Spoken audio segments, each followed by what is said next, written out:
O Evangelho segundo Marcos é um dos primeiros relatos da vida de Jesus e nossas primeiras tradições históricas ligam este livro a um escriba cristão chamado Marcos, ou João Marcos.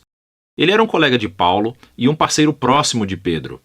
E, de fato, um antigo historiador da igreja primitiva chamado Papias lembra que Marcos coletou os testemunhos oculares e memórias de Pedro e transformou-os nesse relato.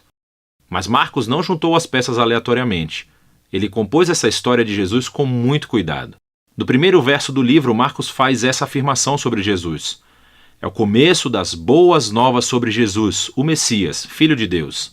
O que é interessante é que essa é a única vez que Marcos nos diz aquilo que pensa. No resto do livro, ele influenciará você simplesmente colocando as ações e palavras de Jesus na sua frente e mostrando como as outras pessoas reagem a ele. Marcos criou a história de Jesus como uma peça de teatro com 3 atos. O primeiro se passa na Galileia, o terceiro em Jerusalém, e o segundo ato mostra Jesus indo de um lugar para o outro. Cada um dos atos se concentra no tema repetido. Então, no ato 1, todo mundo é surpreendido por Jesus e eles se perguntam: quem é esse Jesus? No ato 2, são os discípulos que têm dificuldade de entender o significado de Jesus ser o Messias. E então, no ato 3, assistimos ao paradoxo surpreendente de como Jesus se torna o rei messiânico. Vamos ver como tudo se desenrola. Depois da linha de abertura, Marcos começa com uma citação dos antigos profetas Isaías e Malaquias, que disseram que Deus enviaria um mensageiro a Israel para prepará-los para quando Deus aparecesse para resgatar seu povo e se tornar seu rei. E Marcos apresenta João, o Batista, como aquele mensageiro. E logo quando você espera que Deus apareça pessoalmente, Marcos apresenta Jesus. E quando ele entra em cena, os céus se abrem, o Espírito de Deus desce sobre Jesus e Deus diz: "Você é o meu filho amado." Depois disso, Marcos coloca diante de nós um resumo da mensagem central de Jesus. Ele percorreu a Galileia anunciando as boas novas de que o reino de Deus estava perto. Jesus está levando adiante a história das Escrituras do Antigo Testamento sobre a operação de resgate de Deus para o seu mundo. Através de Jesus, Deus está restaurando o seu reinado sobre o mundo, confrontando e derrotando o mal e o seu domínio sobre a vida das pessoas, e assim, convidando-os a viver sob seu reinado seguindo a Jesus. A partir daqui, Marcos apresenta um grande bloco de histórias mostrando o poder de Jesus ao trazer o reino de Deus. Ele mostra Jesus curando pessoas cujos corpos estão doentes ou quebrados, ou sobre a opressão de poderes espirituais obscuros. E Jesus até faz algo que, para o povo judeu, só Deus tem o direito de fazer. Ele perdoa os pecados das pessoas. E as ações de Jesus aqui produzem respostas bem diferentes. Então algumas pessoas o seguem e se tornam seus discípulos. Outras pessoas não sabem o que pensar e outras ainda o rejeitam completamente, especialmente os líderes de Israel, que o acusam de blasfemar contra Deus e de ser um fortalecido pelo mal. Mas Jesus não se surpreende com essas respostas. De fato, ele chama a atenção para elas. No capítulo 4, Marcos colecionou muitas parábolas de Jesus sobre a natureza oculta e misteriosa do reino de Deus. E Jesus diz que a sua mensagem é como a semente que cai em diferentes tipos de solo. Alguns são receptivos, outros não. Ou é como uma semente de mostarda que é muito pequena. Parece insignificante, mas depois cresce e surpreende a todos. O que Jesus quer dizer é que ele é realmente o Messias trazendo o reino de Deus, mas não do jeito que as pessoas esperavam. E essa crescente confusão sobre Jesus entre as multidões está ligada a uma ideia-chave que Marcos enfatiza no final do ato 1, que há confusão mesmo entre os discípulos de Jesus. Até mesmo eles têm dificuldade em entender quem Jesus realmente é, e isso nos leva ao ato 2. Ele começa com uma conversa muito importante. Jesus pergunta aos discípulos: "Quem vocês acham que eu sou?" E Pedro responde: "Você é o Messias." Mas fica claro que, para Pedro, isso significava que Jesus é um rei militar vitorioso da linhagem de Davi, que resgatará Israel dos romanos. Mas, para Jesus, ser o Messias significa que ele é o servo sofredor, rei de Isaías 53, que trará o governo de Deus, entregando a sua vida em Jerusalém. E os discípulos não entendem.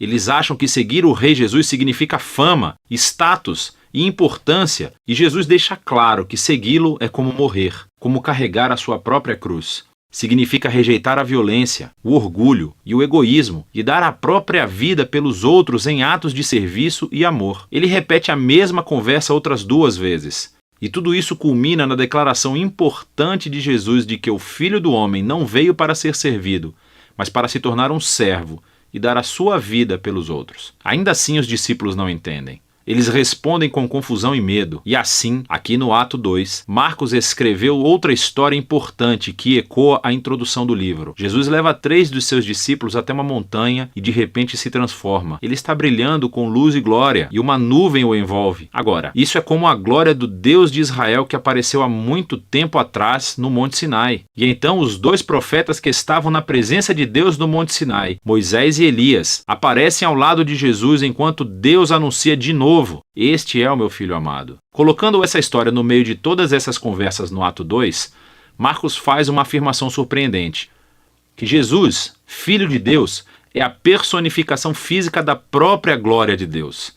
E em Jesus, o glorioso Deus de Israel se tornará rei, sofrendo e morrendo pelos pecados do seu próprio povo.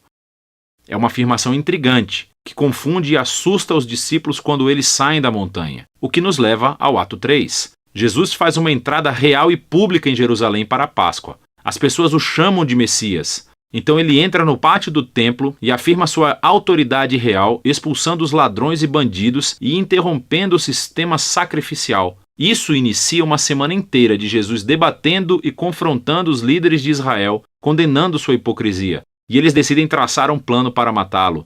E Jesus avisa aos seus discípulos. Ele prevê que Jerusalém e seu templo serão destruídos dentro de uma geração.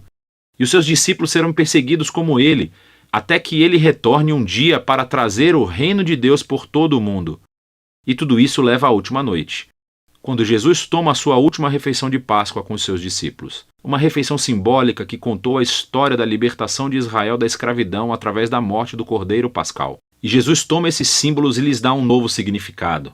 Eles apontam para a libertação do pecado e da morte que acontecerá através da morte do Messias sofredor. A partir daqui, a história avança para a prisão de Jesus, o seu julgamento perante os sacerdotes de Israel e o governador romano Pilatos, tudo isso resultando na crucificação de Jesus. E culmina em uma cena-chave, que reflete as cenas importantes dos atos 1 e 2. Exceto que dessa vez, não é uma nuvem que desce, mas sim as trevas. E em vez da voz divina do céu, é a voz de Jesus clamando antes de morrer. O mais surpreendente é que é um soldado romano que vê Jesus morrer, e ele entende e anuncia quem Jesus é. Este homem era o Filho de Deus. Ele é a primeira pessoa na história a reconhecer a afirmação chocante sobre a identidade de Jesus, que é o Filho crucificado de Deus, que é o Messias, Jesus de Nazaré, que morreu pelos seus amigos e pelos seus inimigos. Depois disso, o corpo de Jesus é colocado em um túmulo, e no primeiro dia da semana, 2 mulheres do seu grupo de discípulos vão ao sepulcro e descobrem que o túmulo está vazio e que a pedra havia sido removida. E um homem angelical informa que Jesus não está aqui, que ele ressuscitou dos mortos. E então ele ordena que eles sigam e contem a boa nova de que Jesus está vivo para os outros discípulos, que ele os encontrará de volta na Galileia. As mulheres ficam muito assustadas. Marcos diz que elas fugiram do túmulo aterrorizadas, sem contar a ninguém, pois estavam com medo. E é assim que o livro termina, com os discípulos de Jesus mostrando o mesmo tipo de medo e confusão que concluíram os Atos 2 e 1. Agora, se você olhar a Bíblia, verá que o Evangelho de Marcos tem mais coisas no seu final, em que Jesus aparece e fala com seus discípulos. Mas há também uma nota dizendo que este final não faz parte do livro original. E isso só é encontrado em manuscritos posteriores, menos confiáveis. É possível que o final original tenha se perdido, ou que Marcos realmente nunca tenha terminado de escrever seu relato. Mas é mais provável que esse final abrupto seja intencional.